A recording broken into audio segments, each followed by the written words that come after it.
১৯৭৫ সালে রাজনৈতিক পট পরিবর্তনের পর দেশে দেখা দেয় সংকট। এরপর সেপাই জনতার একতায় বীর মুক্তিযোদ্ধা জিয়াউর রহমানের উপর দেশ শাসনের দায়িত্বভার অর্পিত হয়। ১৯৭৮ সালের জুনে প্রত্যক্ষ নির্বাচনে প্রেসিডেন্ট নির্বাচিত হন জিয়াউর রহমান। তিনি ফিরিয়ে দেন গণতন্ত্র, সংবাদপত্রের স্বাধীনতা, অর্থনৈতিক মুক্তি ও জাতীয় ঐক্য। এরই ধারাবাহিকতায় ১৯৭৮ সালের ১ সেপ্টেম্বর জিয়াউর রহমান গড়ে তোলেন বাংলাদেশ জাতীয়তাবাদী দল বিএনপি। দেশের এক প্রান্ত থেকে অন্য প্রান্তে ছুটে গিয়ে জিয়াউর রহমান বিএনপিকে শক্তিশালী করে গড়ে তোলেন। ১৯৭৯ সালের ফেব্রুয়ারি সাধারণ নির্বাচনে বিএনপি ৩০০ আসনের মধ্যে ২২০টি আসন লাভ করে। সে সময় জিয়াউর রহমানের ১৯ দফা কর্মসূচি জাগরণ তৈরি করে সাধারণ মানুষের মাঝে। মাত্র কয়েকদিনের মধ্যেই বিভিন্ন ক্ষেত্রে এগিয়ে যায় দেশ। এই গ্রামের প্রত্যেকটি লোক, মেয়ে লোক কাজে ব্যস্ত থাকবে। মেয়েরা ঘরে কুটির শিল্প করবে এবং তাদের পরিবারের আয় বৃদ্ধি করবে। কিন্তু ১৯৮১ সালের ৩০ মে চট্টগ্রাম সার্কিট হাউসে বিএনপির প্রতিষ্ঠাতা প্রেসিডেন্ট জিয়াউর রহমান কুচক্রী সেনা সদস্য কর্তৃক নিহত হন। স্বামীকে হারিয়ে ২ সন্তানকে নিয়ে যখন নতুন করে বাঁচার স্বপ্ন দেখছিলেন, তখনই দলের হাল ধরতে হয় জিয়াউর রহমানের সহধর্মিণী বেগম খালেদা জিয়াকে। ১৯৮২ সালের ৩ জানুয়ারি একজন সাধারণ গৃহবধূ থেকে রাজনীতিতে আসেন প্রেসিডেন্ট জিয়াউর রহমানের স্ত্রী বেগম খালেদা জিয়া।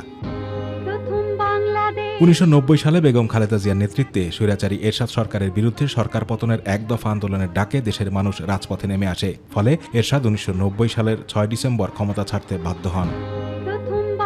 নানা আন্দোলন সংগ্রামের পর বেগম খালেদা জিয়ার নেতৃত্বে দেশ পরিচালনার দায়িত্ব পায় বিএনপি। ১৯৯১ সাধারণ নির্বাচনে বেগম খালেদা জিয়া আপসহীন নেতৃত্বে সংখ্যাগরিষ্ঠ আসন লাভ করে দেশের প্রথম নারী প্রধানমন্ত্রী নির্বাচিত হন। ২০০১ সালের ১ অক্টোবর সাধারণ নির্বাচনে বিএনপি বিপুল সংখ্যাগরিষ্ঠতা লাভ করে নির্বাচিত হয় এবং বিএনপি চেয়ারপারসন বেগম খালেদা জিয়া প্রধানমন্ত্রী নির্বাচিত হন। তবে ২০০৭ সালের ১/১১ পর আবারও সংকটে পড়ে বিএনপি। দীর্ঘ ১ বছর কারাভোগের পর মুক্তি পেয়ে আবারও দলকে সুসংগঠিত করে তোলেন বেগম খালেদা জিয়া।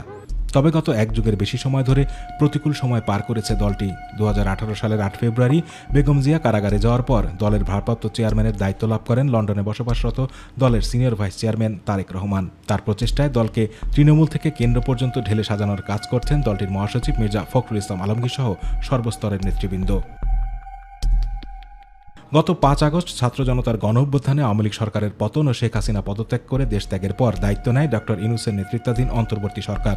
এরপরই খালেদা জিয়াকে কারামুক্ত ঘোষণা করা হয়, যা প্রাণের সঞ্চার ঘটায় দেশের গণতন্ত্রকামী মানুষের মাঝে।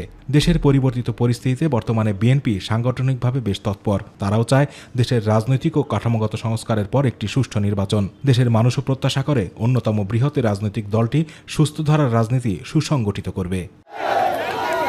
আতিকুর রহমান তিতাস, মাই টিভি।